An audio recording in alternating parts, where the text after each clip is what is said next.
The house was filled with warmth that evening, the low hum of conversation blending with the clinking of silverware and the soft glow of the chandelier overhead. From the outside, it probably looked like a picture-perfect dinner party, a gathering of friends and family enjoying good food and better company. But sitting at the table, I couldn't shake the nagging unease clawing at my chest. I watched Sophia, my wife of 14 years, as she laughed at one of Nathan Fox's overly dramatic explanations about Renaissance art. Her laughter was brighter than usual, freer. Not the reserved chuckles she often gave during social gatherings, but something more genuine, more engaged. Nathan's hands moved with enthusiasm as he explained the intricacies of brush techniques, leaning slightly toward her, his energy drawing the attention of everyone at the table.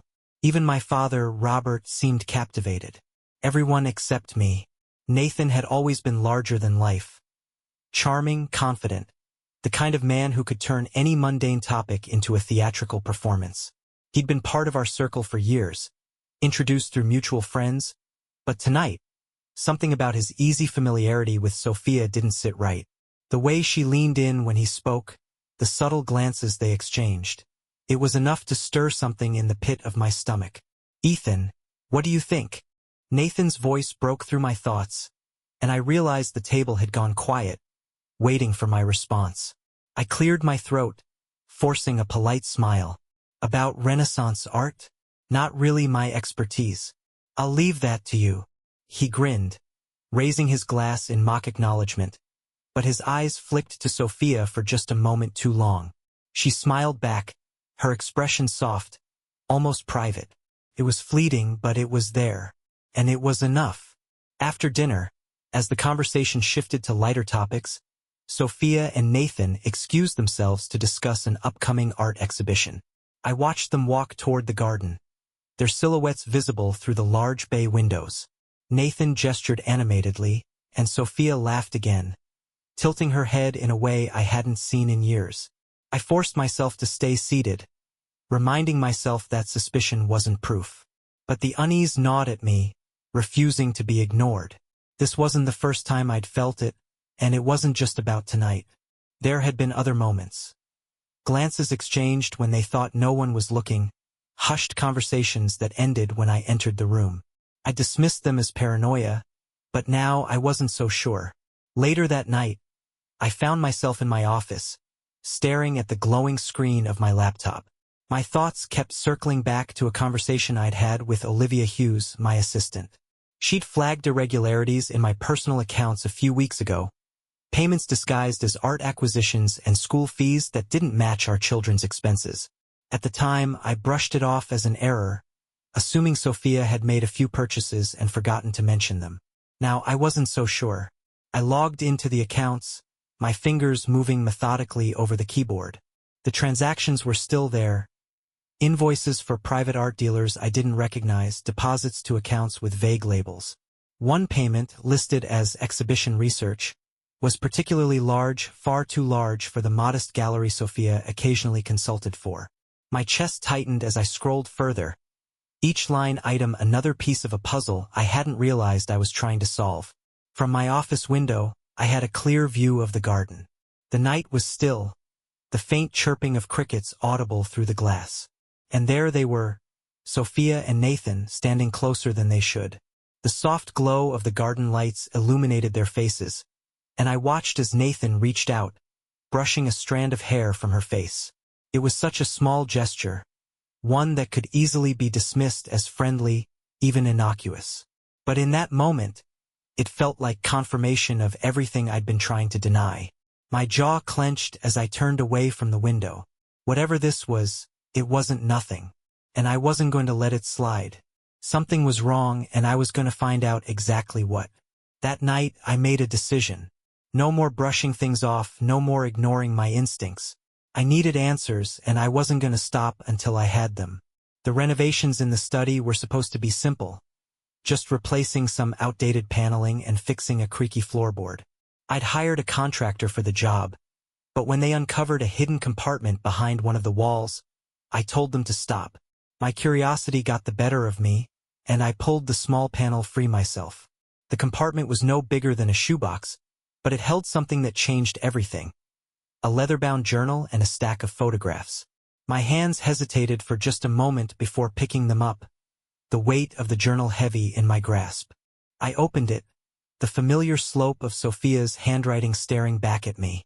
At first, the entries seemed mundane, notes about art exhibitions, social gatherings, and vacations. But as I read further, the tone shifted. Phrases like, "Nathan thinks it'll be easier this way," and "Robert says Ethan will never find out," began to appear, each one digging deeper into my chest like a dagger. The photographs only confirmed my worst fears. Some were candid shots of Nathan and Sophia together, laughing, leaning into each other, their closeness undeniable. Others were of the children at various stages of their lives, with subtle captions written on the back, "Nathan's eyes," "his nose." Each one felt like a piece of a puzzle I hadn't realized I was solving. My breath caught as the truth settled over me. The 5 children I had poured my heart and soul into raising, the children I'd loved unconditionally, weren't mine. They were Nathan's. The journal didn't just reveal an affair. It outlined years of lies. Sophia and Nathan had conspired to keep me in the dark, and my father, Robert, had been complicit, helping them manipulate the family's wealth for their benefit. They hadn't just betrayed me. They'd built their lives on my back, all while smiling to my face. That evening, Olivia called with updates on the financial records I'd asked her to dig into. Her voice was steady, but I could hear the undercurrent of anger as she spoke. "Ethan, I don't know how else to put this," she began. "The financial irregularities, they go back years. Sophia's been moving money into accounts tied to Nathan. And Robert, there are significant withdrawals from your family's trust fund. It's all connected." Her words echoed the revelations in the journal. For years, they had been siphoning money, disguising it as charitable donations, art acquisitions, and family expenses. The trust fund I had believed was secure had been raided, leaving a trail of deceit in its wake. "Thank you, Olivia," I said quietly, gripping the phone tightly. "I owe you more than I can say." "You don't owe me anything," she replied firmly. "You deserve the truth, Ethan, and they deserve to pay for what they've done." That night, I confronted Sophia. She was in the living room, sipping wine and scrolling through her phone as if everything were normal. I walked in and placed the journal on the coffee table, the photographs beside it. "What's this?" she asked, her voice light but guarded. "You tell me," I said, my tone cold. Her hand trembled slightly as she reached for the journal. The moment she opened it, her face paled. The color drained from her cheeks as she flipped through the pages, her usual composure cracking. "Ethan, she began, but I cut her off. "How long?" I asked, my voice low but firm. "How long have you and Nathan been lying to me?" She hesitated, her eyes darting to the photographs. "Ethan, please let me explain." "How long, Sophia?" I repeated, my patience fraying. Her shoulders sagged as she finally admitted the truth. "Since before we were married," she said quietly. "It started before you and I were even together." Her words hit me like a physical blow, but I forced myself to remain composed. "And the children?" She couldn't meet my eyes. "They're Nathan's," she whispered. The room fell silent, the weight of her confession suffocating. I had suspected it, but hearing her say it out loud shattered whatever fragments of hope I had left. Sophia tried to explain, her voice frantic as she rambled about protecting the family's reputation and making choices for the greater good. But I saw through her lies. This wasn't about protection, it was about control, about selfishness. "Do you think that justifies what you've done?" I asked, my voice rising. "You used me, Sophia. You let me believe those kids were mine while you and Nathan—" I stopped, unable to finish the sentence. Tears streamed down her face, but they didn't move me. She had made her choices, and now she had to face the consequences. As I sat alone in my office later that night, I started connecting the pieces. The financial manipulation, the lies about the children, it all pointed to a larger scheme. My mother's death years ago, which had always seemed sudden and suspicious, now felt like part of the puzzle. My father, Robert, had always brushed off my questions about the trust fund and family finances. Now, I couldn't ignore the possibility that he'd been involved from the beginning. The betrayal wasn't just personal. It was systemic, a carefully orchestrated plan to strip me of my family, my wealth, and my dignity. But I wasn't going to let them win. I looked out the window, the cold night air seeping through the glass. The garden below, where I'd seen Nathan and Sophia whispering just days ago, now felt like a battlefield. The life I thought I knew was gone, but I still had something they couldn't take. The truth. And I was going to use it. The more I dug, the deeper the betrayal ran. Every piece of evidence, every revelation, felt like another thread unraveling the fabric of my life. The picture that emerged wasn't just about Sophia's infidelity or Nathan's involvement. It was about a conspiracy that spanned decades, orchestrated by people I had trusted most. Olivia's call came early one morning, her tone sharp and urgent. "Ethan, I found someone who can help." "Who?" I asked, rubbing the sleep from my eyes. "Emily Grant. She was the nurse present at all 5 of the children's births," Olivia said. "She remembers details that don't match the official records." Later that day, I met Emily at a quiet cafe on the edge of town.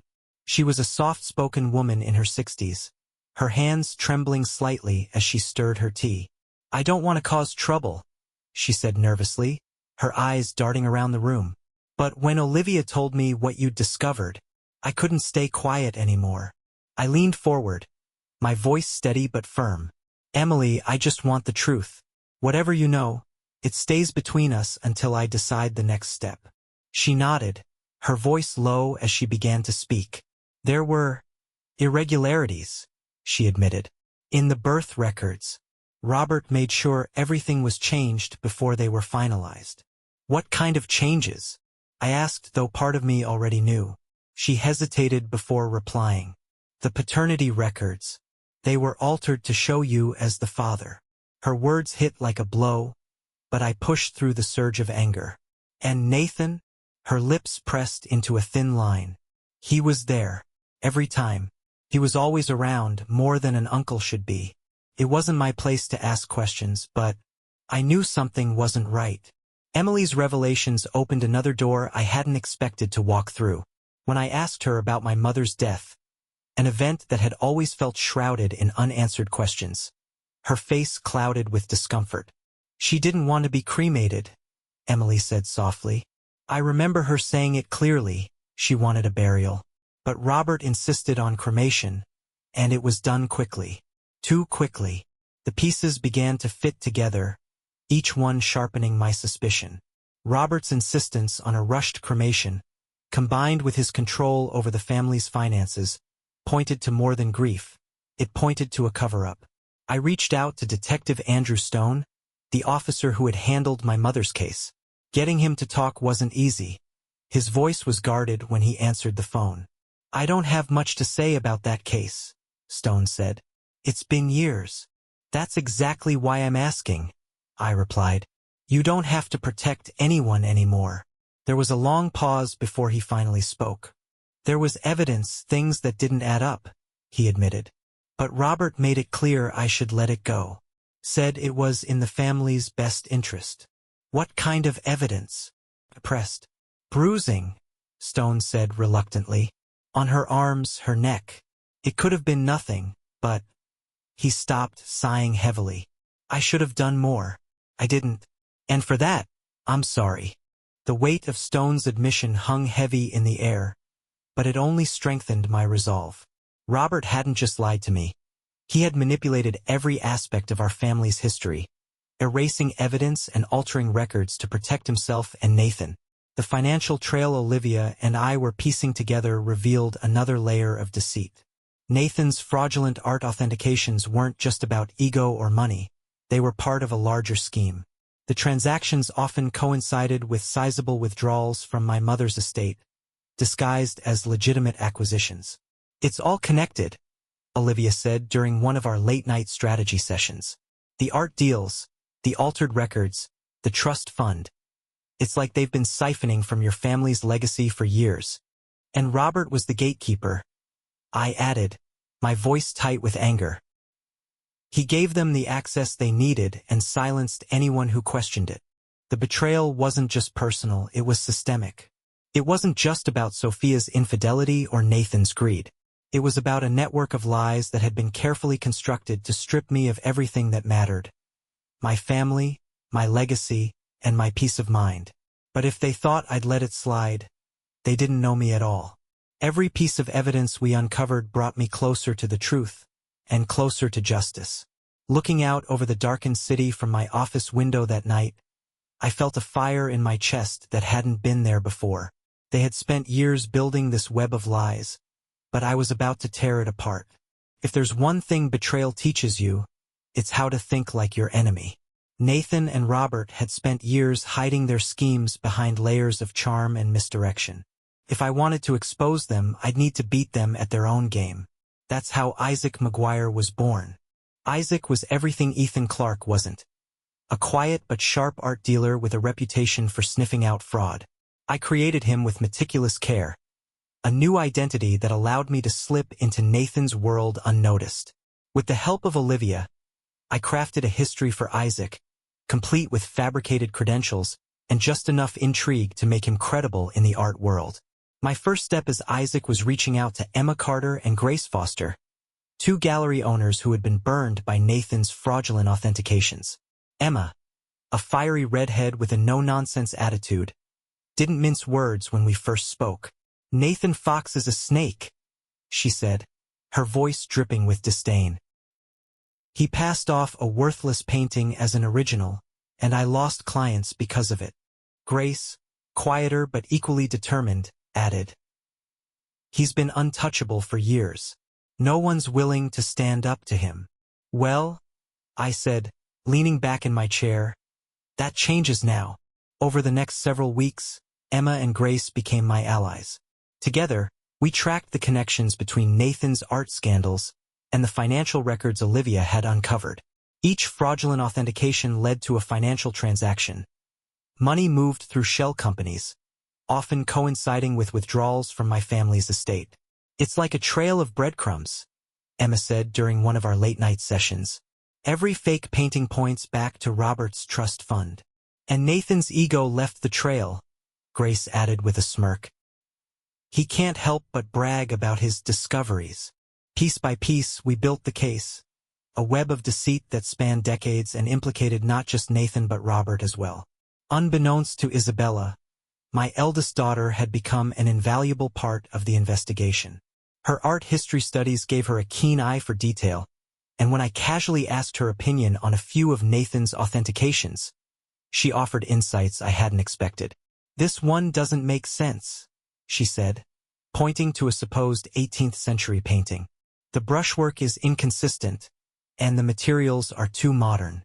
If he authenticated this, he either didn't care or didn't know what he was doing." Her observations, paired with the financial evidence Olivia and I had gathered, created a damning picture.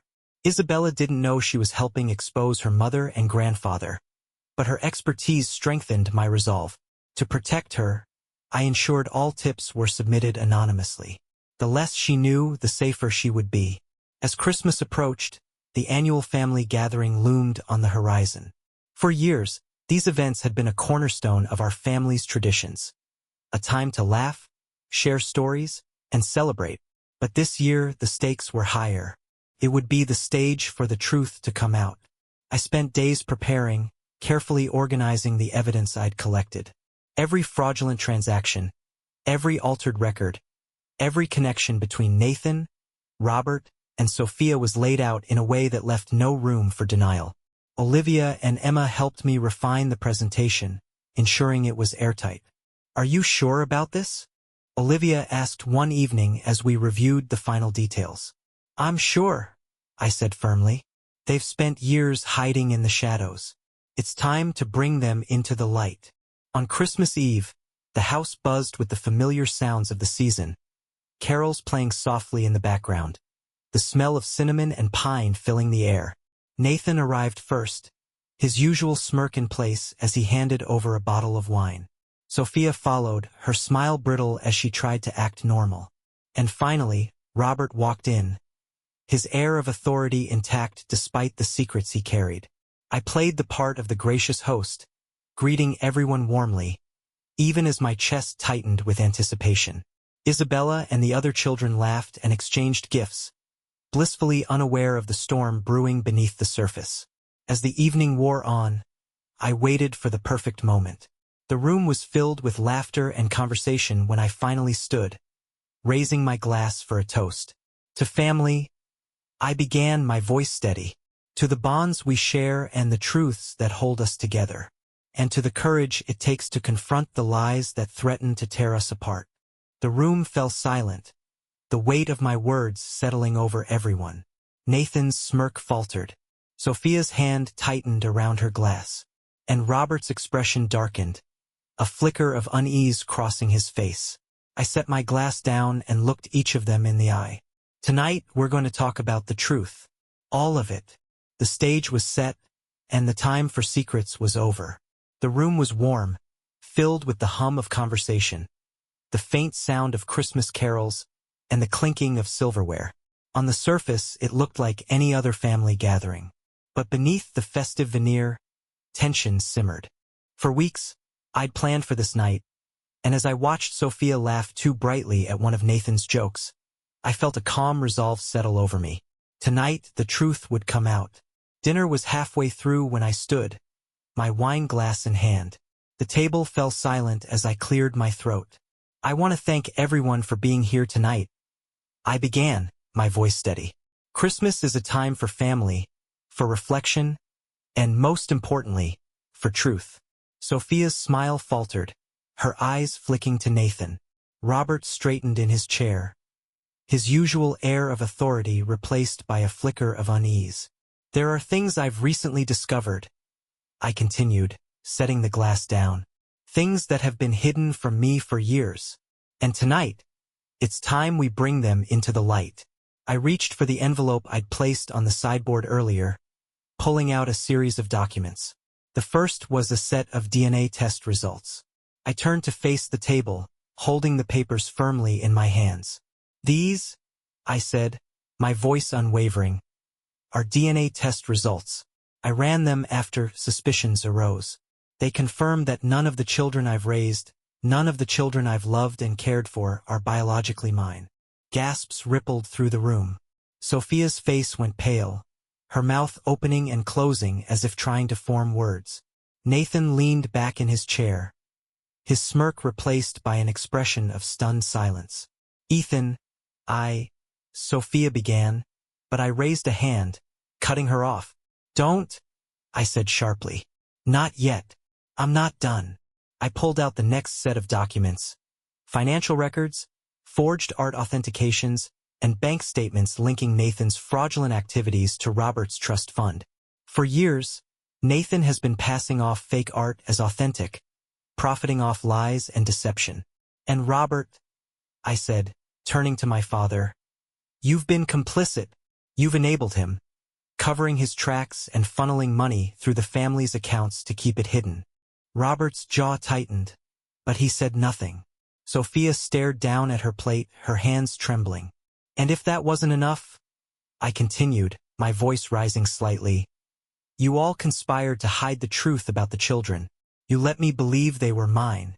You let me raise them, love them, while you sat back and laughed behind my back. The room was suffocatingly silent until Isabella stood. Her face was pale, but her eyes were blazing with determination. Dad's right, she said, her voice steady. I've been studying Nathan's authentications for weeks, and they're a joke. The brushwork, the materials, everything points to fraud. He's been lying to everyone. Nathan turned to her, his face twisting with anger. Isabella, you don't know what you're talking about. Yes, I do, she shot back. And so does Dad. Her words filled me with pride and heartbreak. She hadn't known the full extent of the betrayal, but now she stood beside me, her loyalty clear. Robert finally spoke, his voice cold. Ethan, this is absurd. You're overreacting. Do you really want to ruin this family over some mistakes? I turned to him, my jaw tightening. Mistakes? Is that what you call years of lies and manipulation? Was my mother's death a mistake too? The room froze. What are you talking about? Robert said, his voice faltering slightly. I spoke to Emily Grant, I said, stepping closer to him. She told me about the rushed cremation, how you insisted on it despite Mom's wishes for a burial. Detective Stone confirmed that there was evidence of foul play, evidence you buried. Robert's face turned ashen.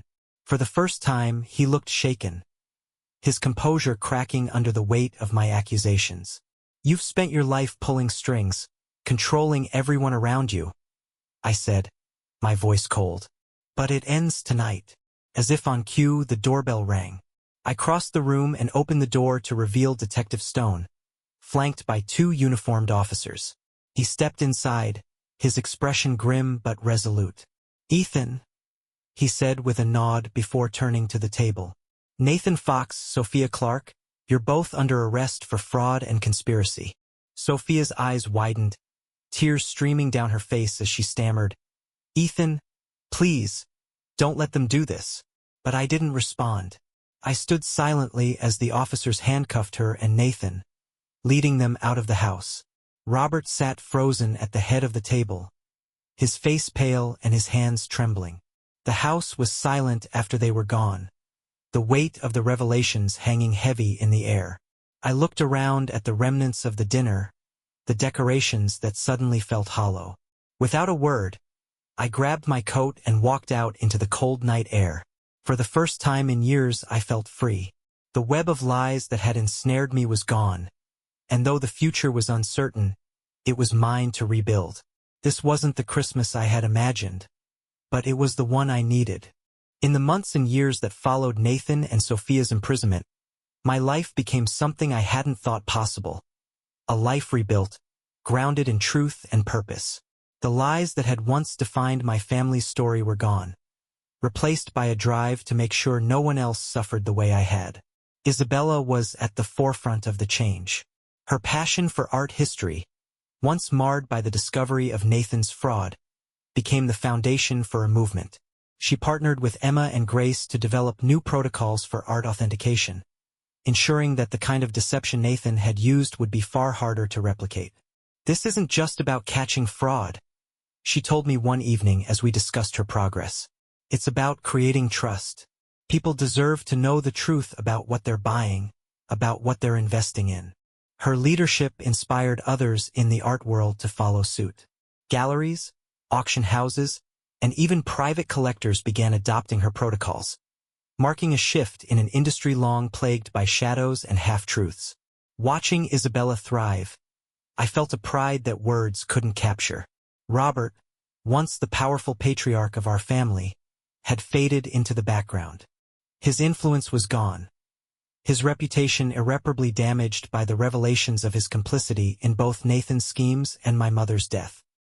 He retreated to a small estate in the countryside, estranged from the family he had once controlled with an iron grip. Though I kept tabs on him for my own peace of mind, I felt no obligation to mend the relationship.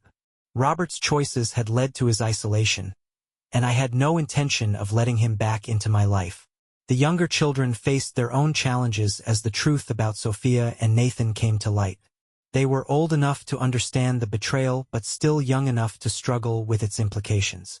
Some chose to maintain contact with Sophia, clinging to the idea of family despite the cracks in its foundation. Others, like Isabella, distanced themselves, finding solace in the honesty and stability I worked to provide. I supported them as best I could, knowing that their journeys were their own. My role wasn't to dictate their choices but to offer them the tools to navigate the complexities of their new reality. The Marion Clark Foundation became my way of honoring my mother and ensuring her memory wasn't defined by the lies Robert had spun. Named after her, the foundation focused on promoting transparency and integrity in the art world. Through scholarships, we supported aspiring art historians and conservators who shared Isabella's passion for truth. We funded research into authentication techniques, creating tools that made it harder for fraudsters to operate. And we provided legal support for victims of art fraud, giving them a voice in a system that often left them powerless. What began as a personal quest for justice became something far greater, a mission to protect others from deception, to create a legacy my mother would have been proud of. One evening, As I stood in the Foundation's new office overlooking the city, Isabella joined me. She leaned against the railing, a satisfied smile on her face. "Did you ever think it would come to this?" she asked, her voice soft. "No," I admitted, "but I'm glad it did. All of this, it's bigger than I ever imagined." She nodded, her gaze thoughtful. "You turned something terrible into something incredible, Dad. That's not easy." I looked at her, my heart full. "I couldn't have done it without you." The betrayal that had once defined my life was no longer the weight it had been. It was still there, a scar that would never fully fade, but it had become something else. A reminder of resilience, of the power of truth, and of the legacy we could build when we refused to let lies win.